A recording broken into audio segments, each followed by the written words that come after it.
Eh ben, c'est bien de travailler à deux comme ça. C'est pour moi qui vais vous contredire là-dessus. Travailler à deux. L'union fait la force, il y en a un qui écrit, l'autre qui baise. Mais je me demande qui écrit pour la Spalès et Chevalier. Le one-man show, c'est bien aussi, hein, parce qu'on gagne 2 fois plus. Mais on est seul. Hein? Non, non, non, non, ah non, non, me sortez pas avec le public. Non, on n'est pas avec le public. On est face au public, on est seul. Parce qu'avec le public, ça veut dire que dans la salle, il y a un con qui te donne la réplique. On le reconnaît facilement à sa bouteille de Cronenbourg et à son haleine remarquable. Dans ces cas-là, il faut de la réplique. Parce que le public est prêt à soutenir le con. Le public vient toujours un peu voir le gladiateur crever dans l'arène. Non, je ne parle pas, non, je parle pas du public de France Inter. Hein, non. Ah, il y avait un froid d'un seul coup.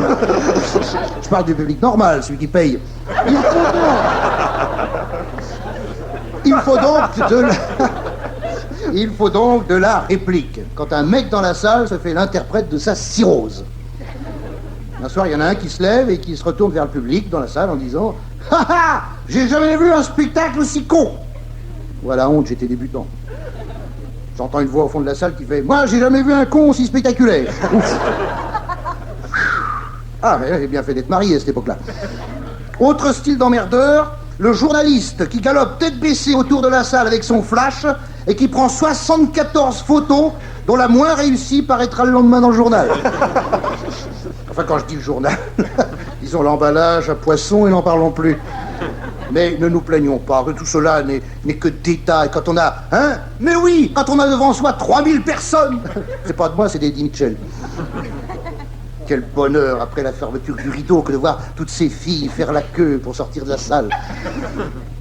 Parfois, il y en a une qui entre timidement dans la loge pour me dire d'un ton suave « Il n'est pas là, Philippe Val ?» Je lui dis non, mais il sera le 15 avril à l'Olympia avec toute la bande du Café de la Gare. Alors elle me regarde avec des yeux lubriques pour me dire « On peut réserver ?» Je dis oui, à la librairie Libertaire, 145 rue Amelot, Paris 11e. Ah là, la revenue alors. Ah, il les glisse, ces pubs, hein. Il y a vraiment des folles. L'Olympia. Alors comme ça, vous allez faire l'Olympia. Ah non, c'est le Palais des Glaces. Mais putain, mais qu'est-ce qui va faire l'Olympia? Donc vous faites le... Non, c'est le Palais des Glaces que vous avez. C'est oui, pas l'Olympia. Bon, disons l'Olympia... Bon, bah tant pis, j'avais écrit l'Olympia. Alors je continue sur l'Olympia. Le Palais des Glaces. Après, je continue sur l'Olympia. Ouais. Alors, ce music-hall, l'Olympia, ce music-hall où j'ai débuté en 78. L'Olympia qui va être démoli pour être quoi? Reconstruit. Car nous vivons dans une époque fantastique. On n'est pas les cons, sinon ça se saurait. Bobino Music Hall fut détruit pour redevenir Bobino Mansland. Une espèce de restaurant-spectacle sans restauration et sans spectacle. L'Olympia reste le dernier music-hall dans cette ville lumière où l'on claque 4 millions de francs pour mûrir des appartements. Alors allez vite à l'Olympia et au Palais des Glaces avant que ce merveilleux gouvernement projette de murer la liberté d'expression. C'est la...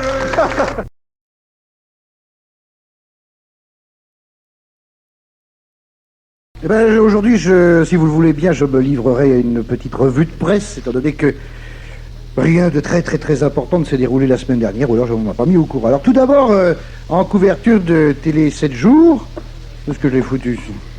En couverture de Télé 7 jours, il y a... Merde. Patrick Fond cherche le Télé 7 pour nos auditeurs. Dans quelques instants, la suite de nos programmes. Il cherche dans sa mallette en cuir de Malaisie, Patrick. Une petite blague pendant ce temps-là. Excusez-moi, on n'a pas une sur des Esquimaux. Ah si, mais ce sera un peu long. Vas-y. Alors, tout d'abord, en couverture de Télé 7 jours, on peut lire Véronique Jeuneste, c'est un garçon. On veut bien le croire, mais les apparences sont contre elle. Hein. C'est un vieux Télé 7 jours, ça, non? C'est Télé 7 jours, ça fait bien Télé 7 jours. Mais il date d'au moins un mois, celui-là, non? Mais non, c'est celui du 16 au 22 mars 96. Ah bon? Hein? Il était déjà, ça vous l'a vu, elle était déjà. Si elle a tout d'une femme, ou alors c'est un mec qui sort du bois de Boulogne à 5h du mat, ou... Enfin, en tout cas, bon. Enfin, il faudrait un peu revoir les titres, hein, Télé 7 jours, faut arranger. Ça, c'est comme, par exemple, toujours dans Télé 7 jours, Francis Cabrel, fan de jazz. On se dit, ah bah enfin, il a fini de repeindre la cabane du pêcheur. Et dans 2 semaines, avec les manouches, nous étalerons la 2e couche. Alors, on dit, tiens, c'est chouette, il va nous parler de Duke Ellington, Sidney Bechet. Non, jazz, c'est le nom de son clébard, c'est tout. C'est pas vrai. Si, c'est là-dedans. C'est un King Charles, qui ressemble un peu au vrai, avec les couilles en plus.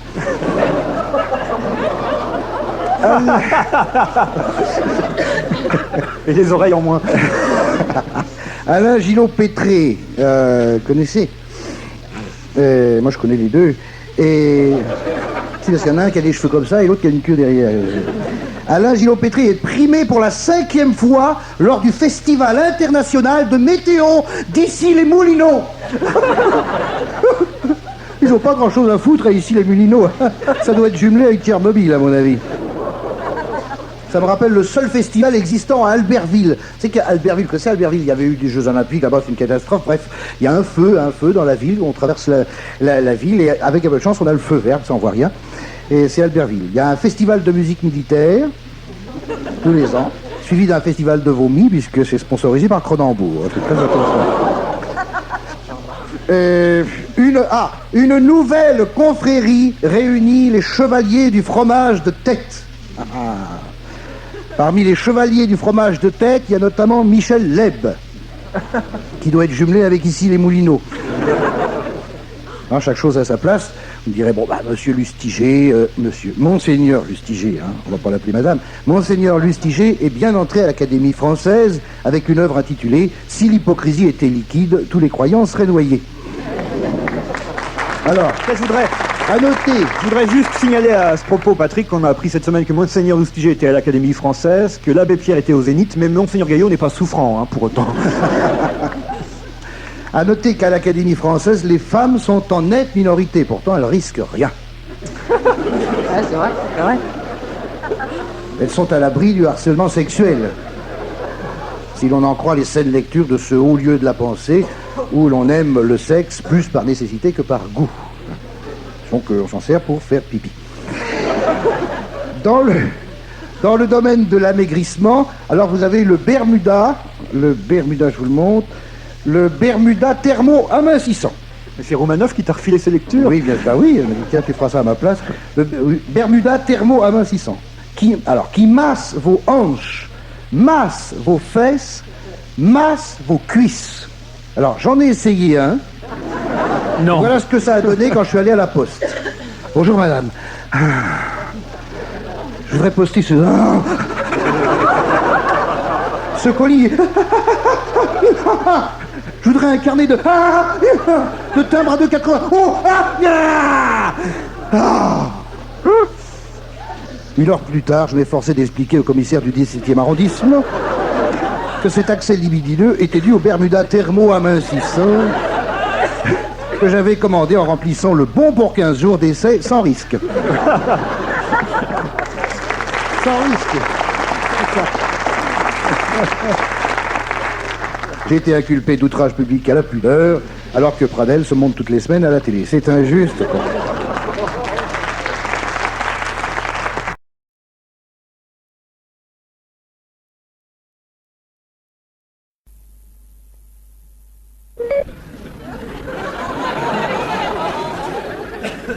Philippe Bouvard, vous êtes Philippe Bouvard. Et si j'étais Jacques Chancel, je vous dirais, Philippe, pourquoi Bouvard? Vous n'êtes pas forcé de répondre. Mais je ne suis pas Jacques Chancel, car on ne peut pas être partout. Philippe Bouvard, vous avez tenté de toutes les émissions, sauf la météo, puisqu'on réussit dans la météo quand on a échoué partout ailleurs. Je ne cite personne pour pas faire de peine à Laurent Cabrol. Et Gilles Pétré n'a pas compris. Au cours de votre carrière, vous avez certainement reçu un abondant courrier, notamment, je suppose, à l'occasion du théâtre de Bouvard, où vous avez fait une bonne œuvre. Vous avez fait une très très bonne œuvre. Vous ne le savez peut-être pas, mais je vais vous le dire. Puisque vous avez lancé Jean-Jacques Perroni. Vous vous souvenez de Jean-Jacques Perroni? Oh, très bien. Oui. Très bien. Il paraît qu'il a pris de la bouteille maintenant, Oui. mais... Chantre de la vulgarité. Vous savez qu'il attend une petite fille. Ah bon? Je ne sais pas dans quel état elle va arriver, mais... Je suis sûr que l'événement sera arrosé. Il l'est déjà.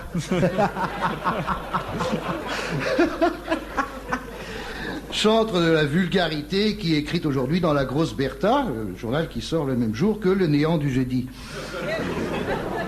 D'ailleurs, l'événement du jeudi, c'est la sortie de la Grosse Bertha. C'est vraiment, c'est l'ange de la vulgarité. Il y avait écrit dans le Figaro, je me souviens, la vulgarité a ses anges, Jean-Jacques Perroni en est un. Il a écrit une phrase un jour, il dit « Si nos crottes de nez sentaient la merde, est-ce qu'on continuerait à les manger ?» Et il est fier d'avoir dit Pas ça. de moi, hein, je serais incapable de dire une chose pareille. Ah, mais en plus, c'est très profond comme phrase. Ah oui. Ça dépend des nez.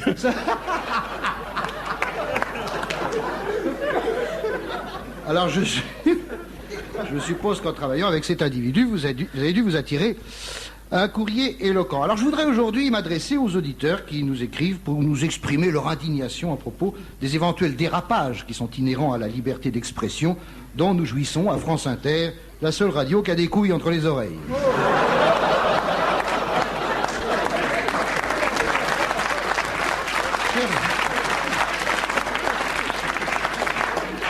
Ça s'appelle rien à cirer, mais de temps en temps on cire quand même. Chers auditeurs indignés, sachez qu'en 1789, en France, il s'est produit un truc. Un immense chahut, une gigantesque manif qui, à l'inverse des manifs d'aujourd'hui, entraîna le peuple de la Bastille à la République. Ce fut un fameux chambardement. Je sais, j'y étais. Camille Desmoulins, c'était qui? Et Charlotte Corday, c'était qui? Et Mirabeau, c'était qui? Et Charlemagne, c'était qui? Chambardement qui allait donner la Déclaration des droits de l'homme, la Charte de la liberté, liberté chérie, combats avec tes défenseurs, combats avec tes défenseurs, sous nos drapeaux que la victoire accourt à tes mâles accents, que tes ennemis expirants voient ton triomphe et notre gloire aux armes, etc. Ici les grosses têtes. Alors, je suis pas imitateur, Philippe. Ici, grosse tête. Alors, une question de mademoiselle Morue de Tourcoing, née Rouget de Lille. C'est très con, hein. Alors, on arrête de ricaner, s'il vous plaît. Combien de couplets contient la Marseillaise? Vous pouvez répondre. Une très bonne question, on la reposera tout à l'heure. S'il y en a qui savent. Dans le public, vous savez, quelqu'un? Non. Non. Non.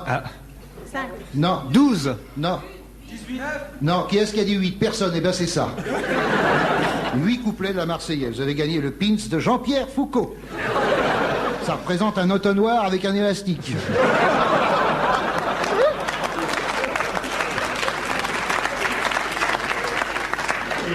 Cette liberté, elle allait s'allonger sur l'Europe à la vitesse d'un cheval au galop et des millions de gens allaient souffrir pour elle car elle est toujours et partout menacée par le pire des maux, la bêtise. Cette bêtise qui s'exprime aujourd'hui par le courrier des auditeurs outrés qui se croient propriétaires de ce qui passe dans les haut-parleurs de leur poste. Non les mecs, votre récepteur vous appartient, pas les gens qui s'expriment dedans. Ok? Moi j'appartiens à personne.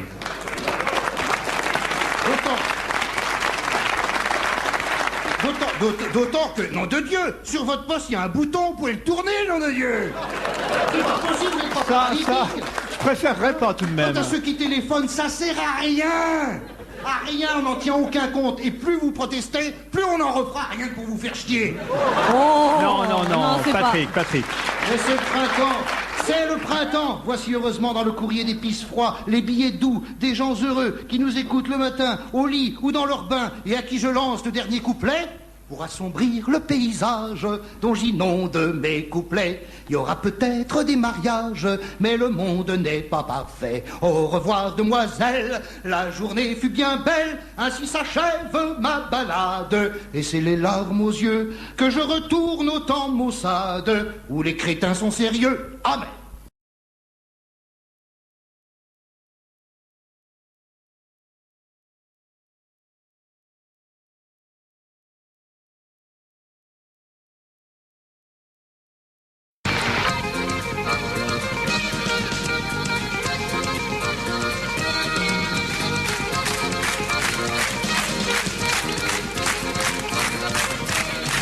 Nana Ciré. Deuxième heure en public et en direct, toujours au studio 105 avec Anne Roumanoff, Patrick Fonte, Jacques Ramade, Pascal Brunner et Laurent Ruquier. La caricature, mesdames, messieurs, consiste à accentuer le trait qui saute aux yeux tout de suite. Par exemple, si je savais dessiner le visage de Cabu, j'utiliserais un compas. Un rond pour le visage, 2 ronds pour les lunettes, un demi-cercle pour le sourire et des arcs pour les cheveux. Cabu aime les rondeurs, je connais bien sa femme. Ainsi que ses 2 maîtresses. On peut le dire, elle écoute Europe 1. Ainsi que ses 2 maîtresses. La japonaise est super, mais le brésilien ne manque pas de charme.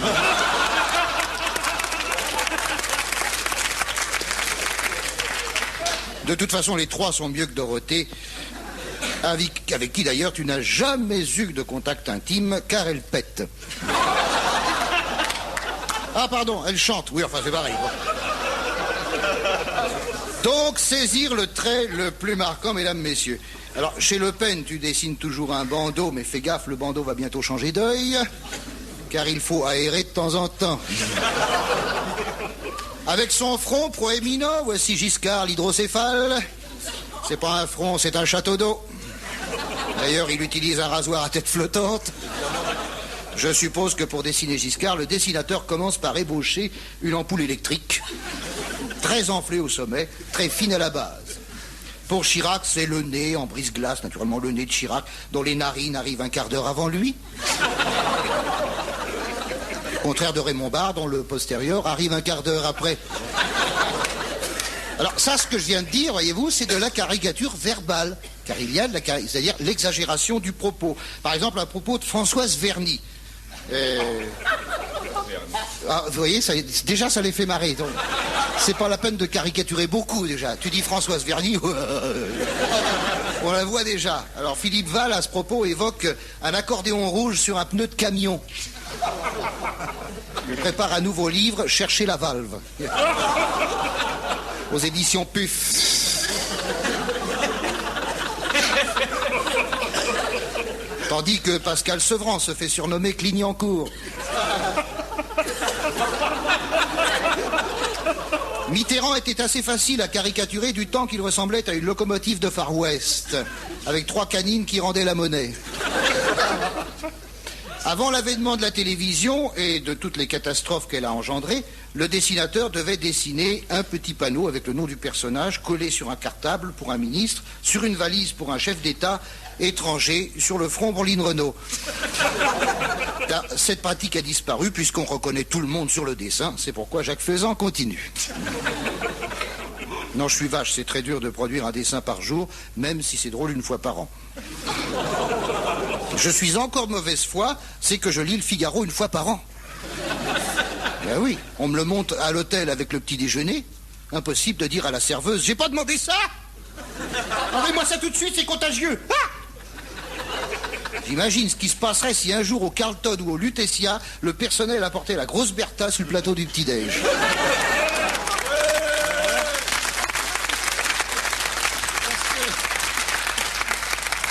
Parce que dans la haute société, le lycéen lit la grosse, sous la couette, avec la lampe électrique. Comme moi quand j'avais 15 ans chez les frères des écoles chrétiennes, mais c'était Paris-Hollywood. Une des premières revues pornographiques où l'on ne voyait que des femmes et pas encore d'évêques. Maintenant, il en faut pour tous les goûts, puis il faut vendre, quitte à mettre un évêque dans un magazine de cul. Mais je trouve ça très bien. Et tout sera parfait quand on mettra un cul dans un magazine d'évêques.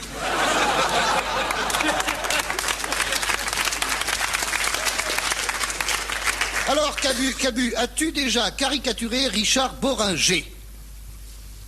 Réponse, Cabu. Non. Faut répondre dans le micro, hein, surtout. Oui, parce que si... Non, la photo...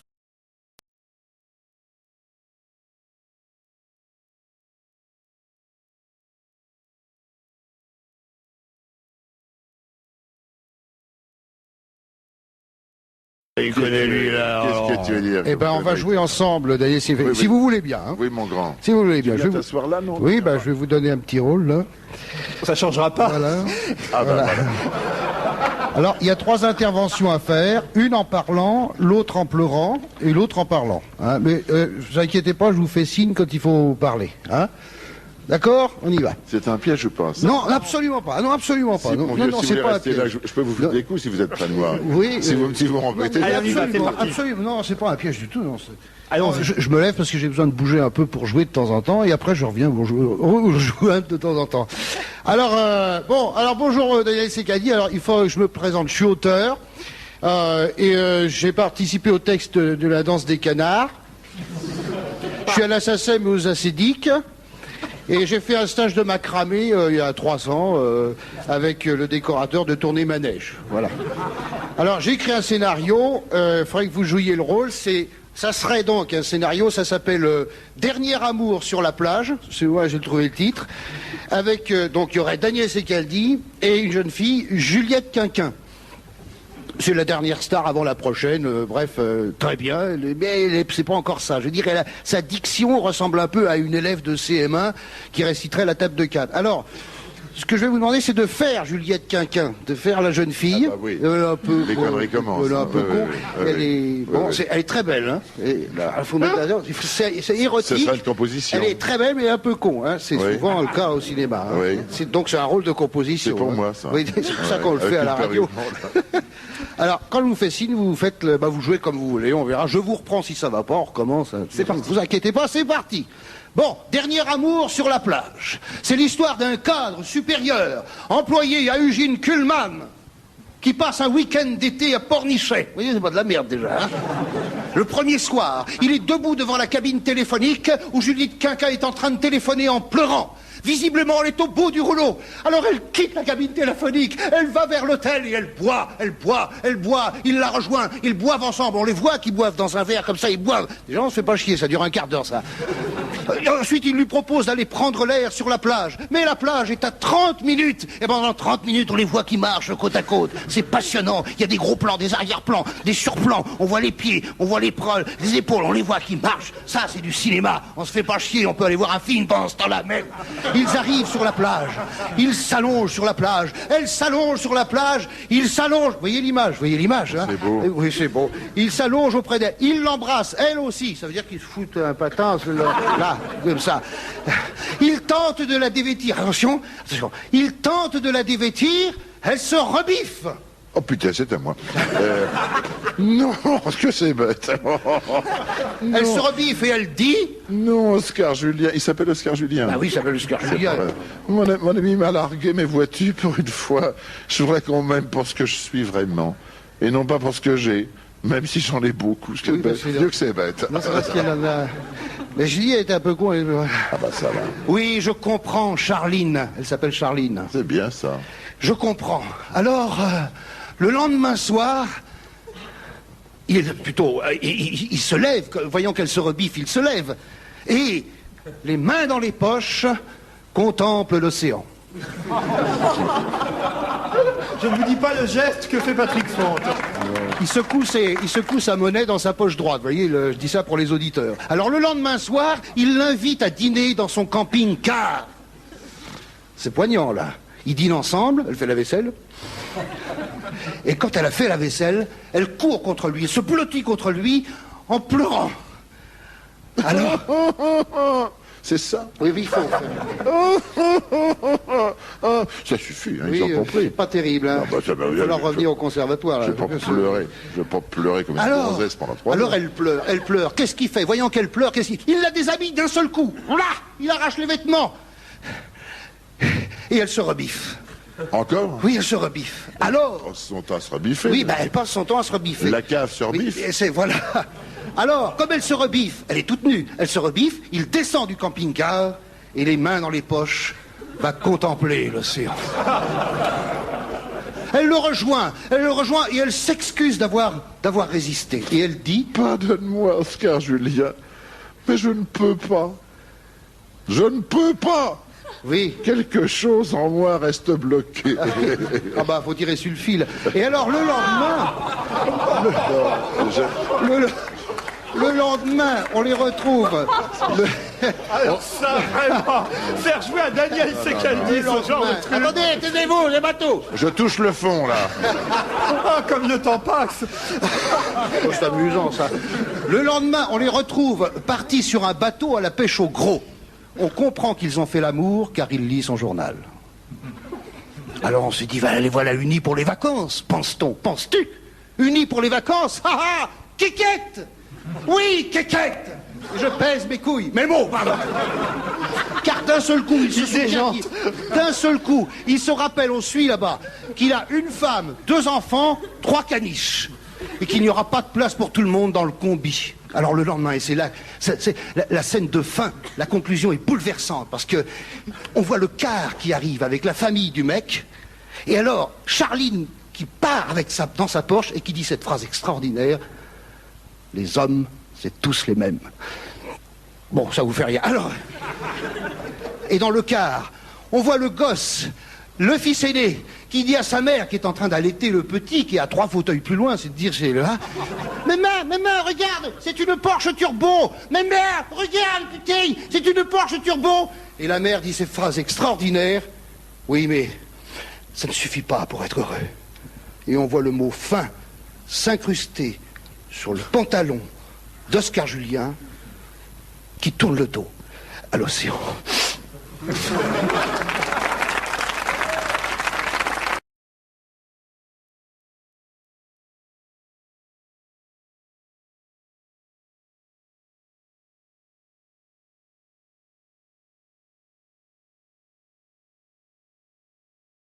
Un philosophe grec...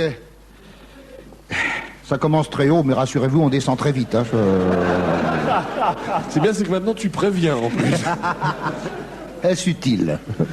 Un philosophe grec dont je tairai le nom parce que je l'ai oublié a dit avant moi, car moi je ne fais que recopier, hein, comme dit Bazar-Henri Lévy, une vision, tu es le Jean Roucas de la philosophie. J'aime beaucoup BHV. Probablement parce que je n'ai pas lu ses tracts reliés, mais ça fait 15 ans que je vois avec la même chemise blanche et 2 boutons ouverts négligemment sur une pilosité qui me troublerait si j'étais Gwyn. Toujours la même chemise, à croire qu'au bois de Boulogne, il enfile les machines à laver. Hein.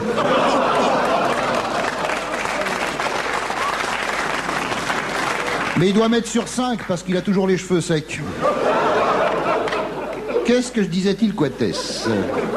Ah oui. Un philosophe grec disait, je cite, et là je suis sérieux, il s'agit, je crois, d'Héraclite,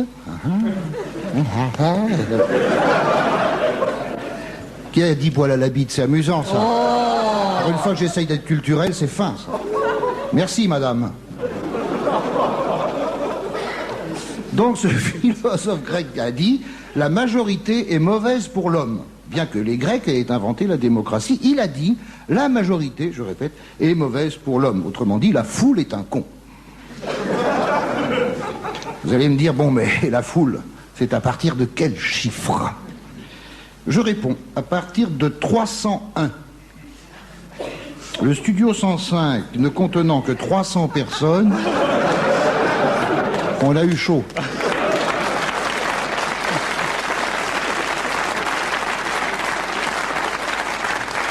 Ah merde, il y en a 2 sur les marches. Ah non, c'est non. Remercions France Inter, la radio qui a des seins entre les oreilles. C'est en effet sur France Inter que s'expriment les femmes les plus intelligentes et les plus belles. C'est vrai, depuis qu'Ève Ruggieri est partie sur Antenne 2 pour nous raconter le destin des princes, rois et princesses à qui on devrait imposer l'euthanasie obligatoire. Hélas, le luxe étalé par les fainéants couronnés, ça plaît à la foule, mais attention à la foule, car la foule est merde.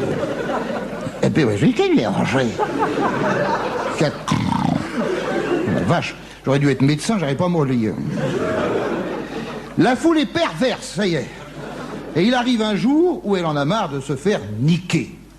Car comme dit un proverbe grec, qui trop encule, mal au trou. Oh Ah non mais c'est les Grecs ça. Oui, oui, oui. Non mais ça c'est les Grecs. Les enfants ont bien fait d'aller Non mais chez ça c'est Disney les ce Grecs. matin. Hein. Non mais ça c'est les Grecs, ça c'est vrai, hein. C'est les Grecs. Patrick, contenez-vous. Non, mais le Roucas grec- n'aurait pas osé. Non. C'est pour ça. Pourquoi la grande foule est-elle con? Pourquoi, par exemple, 20 000 fanatiques agitent leur briquet dans un stade face à une chanteuse qui ne fume pas? On va être con, hein? Pourquoi, lorsqu'Hitler a dit aux Allemands « Voulez-vous du beurre ou des canons ?», la foule a-t-elle répondu « Des canons !» Sachant très bien qu'il est impossible, même pour un estomac éprouvé, d'avaler un canon étalé sur une tartine. Faut être con, hein? Absurde ce que je dis, vous allez me dire absurde, absurde, absurde. Mais, entre nous, l'absurde n'est-il pas l'expression comique du réel? Vous êtes toujours sur France Inter, hein? C'est pas France Culture, c'est France Inter. Les sociologues m'ont souvent demandé pourquoi la plupart des gens étaient attirés par la foule. Je leur ai répondu, si personne n'était attiré par la foule, y aurait-il une foule? Bon. On va retourner sur RTL. Alors la foule, on va la retrouver aujourd'hui à Euro Disneyland, gigantesque parc d'attrape-cons.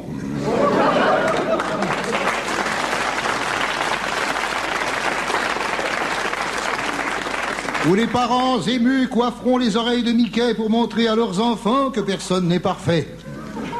J'avoue que j'ai bien envie d'aller, moi aussi, retrouver le monde merveilleux de mon instinct.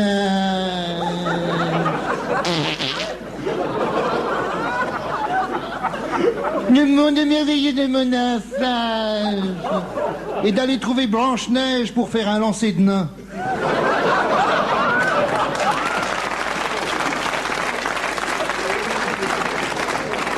J'aimerais aller à Euro Disneyland, bien sûr, mais une question m'angoisse. Peut-on emballer facile? Parce que dans la foule de la plage ou des sports d'hiver ou même dans les musées, on emballe fastoche. Mais à Disneyland, qui se cache sous la fourrure du grand méchant loup? Dorothy ou Jack Lang? Vu la dentition, ça peut être Jack Lang, mais vu la démarche, c'est peut-être Dorothée. Comment savoir? Faut lui mettre la main au cul. Raf! Si le grand méchant loup se retourne avec un grand sourire, c'est pas Dorothée.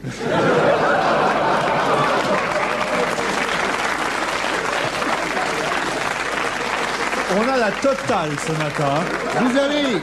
Vous allez me dire, on ne va pas à Disneyland pour chasser la grosse, mais pour y retrouver le monde merveilleux. Et vous aurez raison. Oui, vous aurez 1000 fois raison, peuple. Donc j'étais à 2 doigts de mettre le 3e. Qu'est-ce que je... Non, excusez-moi, alors là...